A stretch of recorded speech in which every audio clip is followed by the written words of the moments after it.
Hello everyone. In the previous videos, we have discussed about the consumer equilibrium and both the approaches, cardinal and ordinal approach. So in this video, हम बात करेंगे effects, जो भी effects हम face करते हैं indifference curve analysis में। तो इंडिफरेंस कर्व एनालिसिस यानी ऑर्डिनल यूटिलिटी एनालिसिस, उसमें हमारे क्या क्या इफेक्ट्स होते हैं उसके बारे में बात करेंगे। So what is the agenda for today? Agenda for today is the types of the effects. कौन कौन से इफेक्ट्स हैं? तो हमारे इफेक्ट्स होते हैं इनकम सब्स्टिट्यूशन प्राइस इफेक्ट, उसको हम डिटेल में करेंगे। तो इनकम इफेक्ट, उसके बारे में, उसकी डिफरेंट कमोडिटीज के बारे में, सब्स्टिट्यूशन इफेक्ट के बारे में, प्राइस इफेक्ट के बारे में एंड प्राइस इफेक्ट की डिकम्पोजिशन के बारे में एंड देन समरी। ये है हमारा आज का एजेंडा। तो फर्स्ट है आपका इनकम इफेक्ट। तो इनकम इफेक्ट सबसे पहले होता क्या है?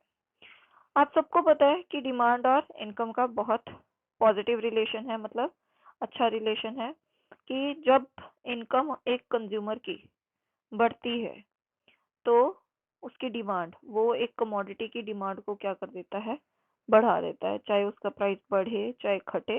जब उसकी इनकम बढ़ेगी तो वो अपनी डिमांड को बढ़ा देगा। ये आपके नॉर्मल गुड्स में होता है। तो अगर प्राइसेस जो हैं, टेस्ट क्या हैं, प्रेफरेंसेस क्या हैं, वो कांस्टेंट हो जाए और सिर्फ कंज्यूमर की इनकम में चेंज आए तो उसकी डिमांड भी चेंज होती है, अफेक्ट होती है। इस इफेक्ट को हम बोलते हैं इनकम इफेक्ट। तो ये पॉजिटिव भी हो सकता है, नेगेटिव भी हो सकता है, वो डिपेंड करता है। तो इनकम इफेक्ट क्या है? जो इनकम में चेंज आने की वजह से डिमांड में चेंज आ रहा है उसे इनकम इफेक्ट करते हैं। ठीक है, अब मैंने बोला कि कुछ भी हो सकता है ना, पॉजिटिव भी हो सकता है, नेगेटिव भी हो सकता है। कैसे हो सकता है? तो जब हम नॉर्मल गुड्स की बात करते हैं, एक नॉर्मल चीजें हम जो ले रहे हैं, है ना, तो उसमें क्या है, हमारी इनकम बढ़ी, हम नॉर्मल चीजें ज्यादा लेने लग जाएंगे। बट अगर गरीब की बात करें, भाई गरीब तो पहले ही अपना क्या लेता है, घटिया क्वालिटी के गुड्स लेता है, क्योंकि वो गरीब है। तो जब उसकी इनकम बढ़ेगी तो वो घटिया क्वालिटी के गुड्स की डिमांड क्या कर देता है, कम कर देता है। तो इंफीरियर गुड्स की डिमांड कम कर देता है। तो इनकम इफेक्ट इकोनॉमिक्स का वो है जो कंजम्पशन की रिलेटेड है, और इसमें हम रियल चेंज के बारे में बात करते हैं। तो जब प्राइसेस वगैरह जब कांस्टेंट हो जाएं और उसके इनकम के बारे में हम सिर्फ चेंज की बात करें, उसे हम इनकम इफेक्ट कहते हैं। अब भाई इनकम इफेक्ट तो हमें पता चल गया, अब इनकम इफेक्ट की कर्व कैसे बनती है? तो कर्व के लिए हमें क्या बनाना पड़ेगा, डायग्राम। तो इंडिफरेंस कर्व में आ जाते हैं।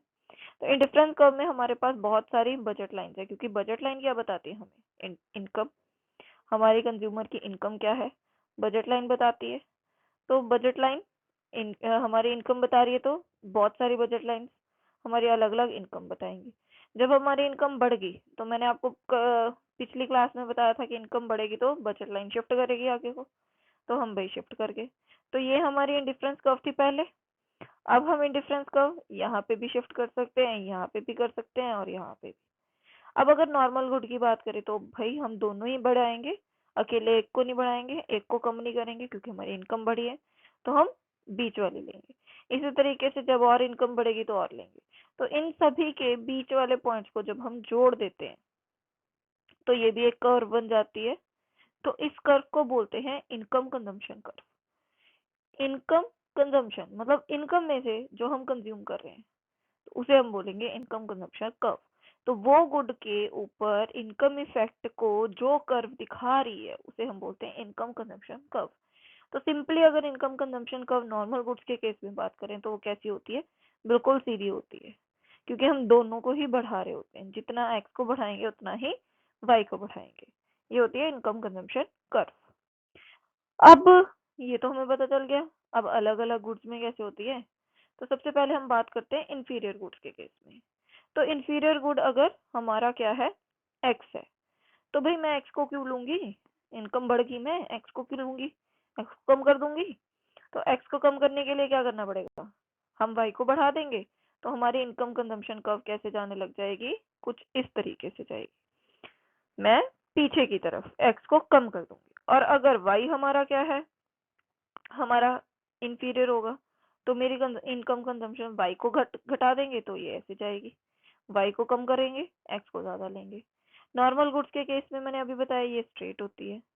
ठीक है। तो अब ये इसको अगर हम लग्जरी गुड्स की बात करें तो लग्जरी गुड्स उसकी क्या होगी, जितना हमारी इनकम बढ़ेगी हम लग्जरी गुड्स की तरफ शिफ्ट करेंगे। तो एक्स हमारा क्या है, नेसेसिटी है, वो तो जितना चाहिए उतना ही चाहिए। तो वाई क्या है, लग्जरी है, तो हम लग्जरी की को परचेज कर लेंगे। नेसेसिटी तो जितना चाहिए बस उतना ले लिया, बहुत है, तो वो फिक्स हो जाएगा, सीधा हो जाएगा। देखो आप देखो ध्यान से, वो यहाँ पे भी इतना ही है, यहाँ पे भी इतना ही है। तो मतलब वाई को पहले इतना ले रहे थे, अब हमारे पास पैसे आ गए तो हम बढ़ा लेंगे। इसी तरीके से अगर हम उल्टी बात करें कि एक्स हमारा लग्जरी है तो हम एक्स को बढ़ा देंगे, तो ये कर्व ऐसे बन जाएगी लग्जरी गुड्स के केस में। ठीक है, इंफीरियर गुड्स और नॉर्मल गुड्स के मैंने बता ही दिया। तो इंफीरियर गुड्स को हम कम कर देंगे, नॉर्मल को ज्यादा लेंगे, और इसी तरीके से ये वाली कर्व। तो ये इंफीरियर और हमारा नॉर्मल गुड्स का कंपैरिजन हो गया है दोनों का। आगे आ गया हमारा सब्स्टिट्यूशन इफेक्ट। भाई सब्स्टिट्यूशन मतलब एक चीज को की जगह पे दूसरी चीज को लेना। ठीक है, उसे हम कहते हैं सब्स्टिट्यूशन। एक चीज की जगह पे दूसरी को लेते हैं। तो सब्स्टिट्यूशन क्या होता है, पहले तो किसने दिया था, सब्स्टिट्यूशन इफेक्ट हमारा दो पर्सन ने दिया है, पर मोस्ट कॉमनली हम हिक्स का यूज करते हैं। दूसरा हमारा दिया था सैमुअल्सन ने, हम हिक्स का यूज करते हैं, हिक्स का सब्स्टिट्यूशन इफेक्ट तो हमारा हिक्स ने दिया। तो हिक्स कहता भाई अकेला हमने सब्स्टिट्यूशन देखना, इनकम इफेक्ट नहीं देखना। तो जब सब्स्टिट्यूशन कब होगा, जब प्राइस बढ़ेगा या कम होगा। तो जब किसी भी कमोडिटी का प्राइस बढ़ता या कम होता है तो हम क्या करते हैं, उस कमोडिटी को ज्यादा लेते हैं या कम लेते हैं, वो डिपेंड करता है। अगर प्राइस कमोडिटी का क्या हो गया, कम हो गया, तो मैं क्या कर दूंगी, उसे ज्यादा लेना शुरू कर दूंगी। तो यहाँ पे शिफ्ट करेंगे, कितना ज्यादा करेंगे वो बताता है सब्स्टिट्यूशन, कितना ज्यादा हम शिफ्ट करेंगे। तो ये कहता, हिक्स कहता कि हम क्या है, हम ट्राई करेंगे कि हमें जो बंडल है जितना हम पहले लेते थे उतना ही ले लें। तो वो उसी इंडिफरेंस कर्व के ऊपर लें, तो उससे हमें पता चल जाएगा कि हम कितना सब्स्टिट्यूट कर रहे हैं। तो अगर आप इस डायग्राम में देखेंगे ना, तो मान लीजिए हम सबसे पहले इस कर्व पे थे, ये हमारी थी बजट लाइन। तो इस बजट लाइन पे हमारी इंडिफरेंस कर्व थी ये वाली, ये हमारी इंडिफरेंस कर्व। तो ये कट कर रही थी इस पॉइंट पे। ठीक है, तो मैं क्लियर कर देती हूँ, आपको पता चल जाएगा। ठीक है, सारा रब कर दिया। अब देखो, तो हम जब, ये हमारी बजट लाइन है पहले वाली, और हम कहाँ पे हैं, इंडिफरेंस कर्व ये वाली है, ये इंडिफरेंस कर्व है। तो ये कहाँ पे कट कर रही थी भाई, इस पॉइंट पे, ए पॉइंट पे कट कर रही। तो मैं y को कितना ले रही थी, इतना y ले रही थी, और इतना x ले रही थी। ठीक है, x को हम कम ले रहे थे, y को ज्यादा ले रहे थे। ठीक है, तो y इतना था, x बहुत थोड़ा था। अब क्या हुआ, x का प्राइस कम हो गया। तो x का प्राइस कम हो गया तो हम x को ज्यादा लेने लग जाएंगे, तो हमारी ये हो जाएगी, शिफ्ट कर जाएगी। तो यहाँ से हम कहाँ पे x को ज्यादा लेने लग जाएंगे, हम यहाँ पे आ जाएंगे। तो x को इतना कर दिया और y को कम कर दिया, ये y कम हो गया, x को बहुत ज्यादा बढ़ा दिया। पर सब्स्टिट्यूशन के इफेक्ट को कैसे समझेंगे, हिक्स कहता कि सब्स्टिट्यूशन के इफेक्ट का मतलब क्या है, जो मेरी पहली इंडिफरेंस कर्व थी ना, मैं उसी पे आ जाता।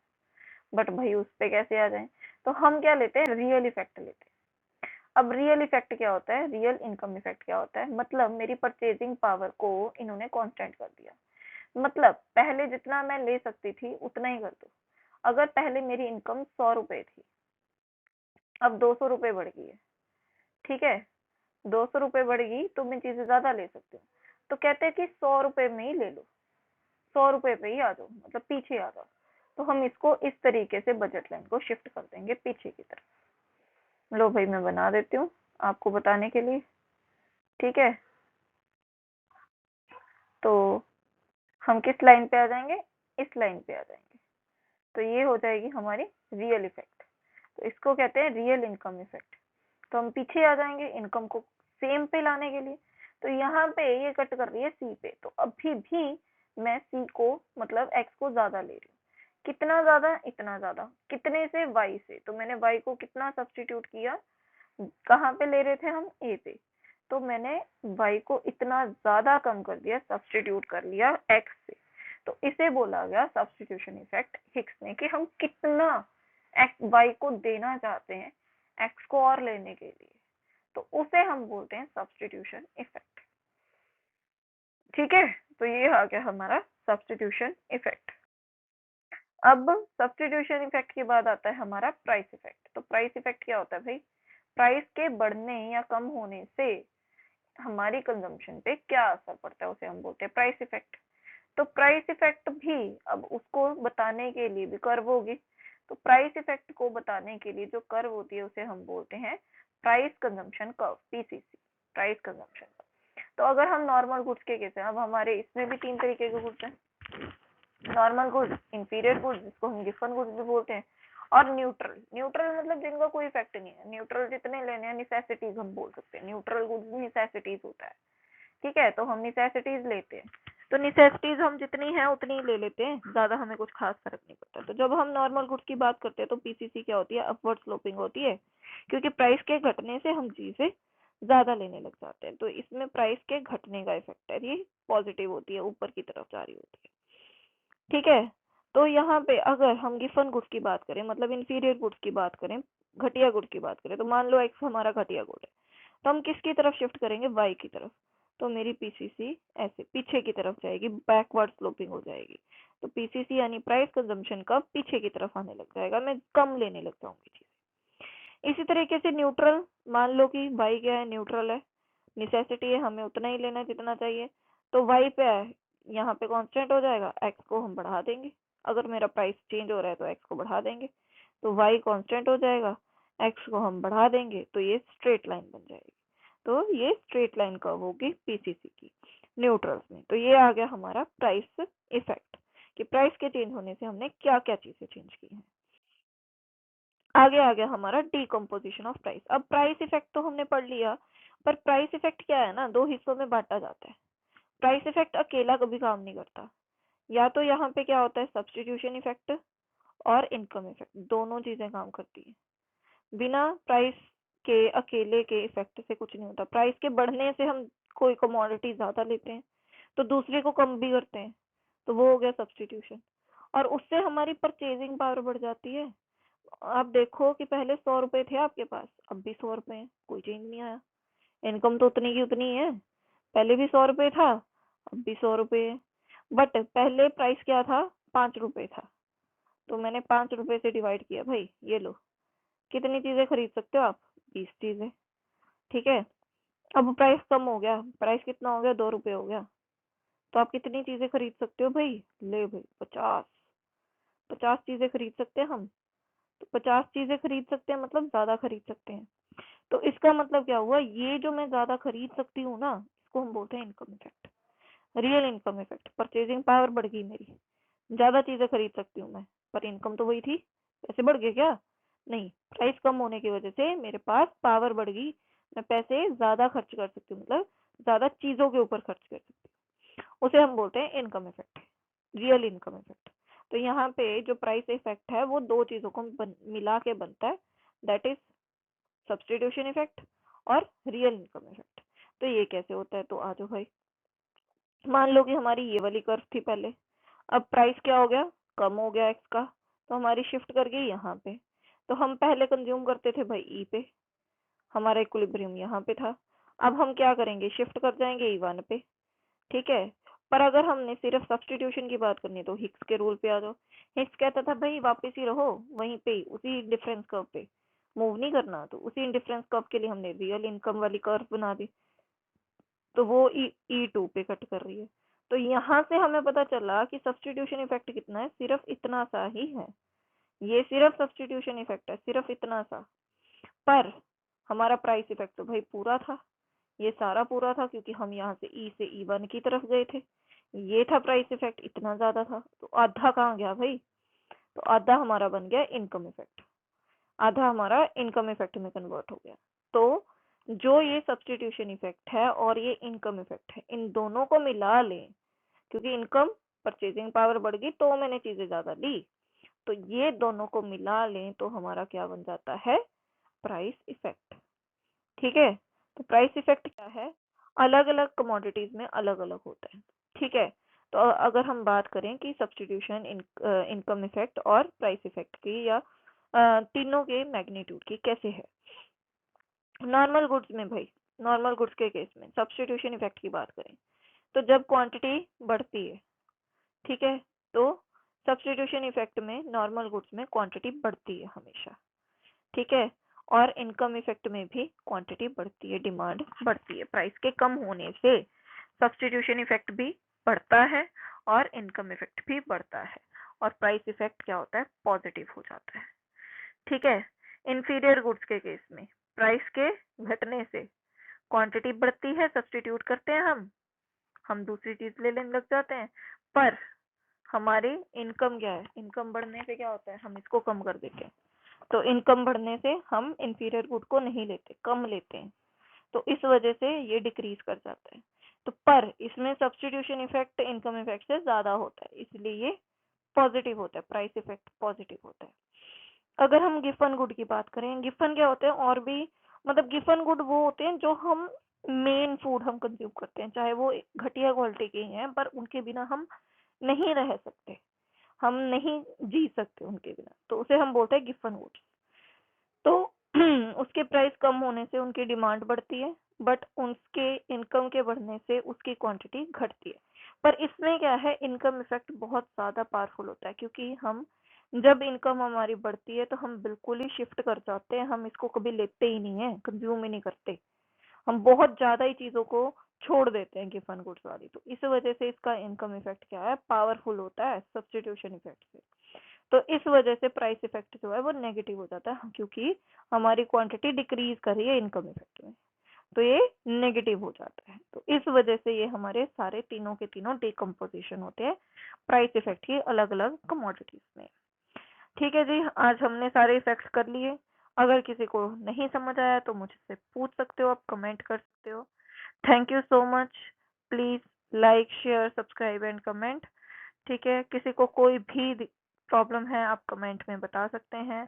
मैंने अपनी पूरी कोशिश की है सारे इफेक्ट्स को समझाने की। Thank you so much.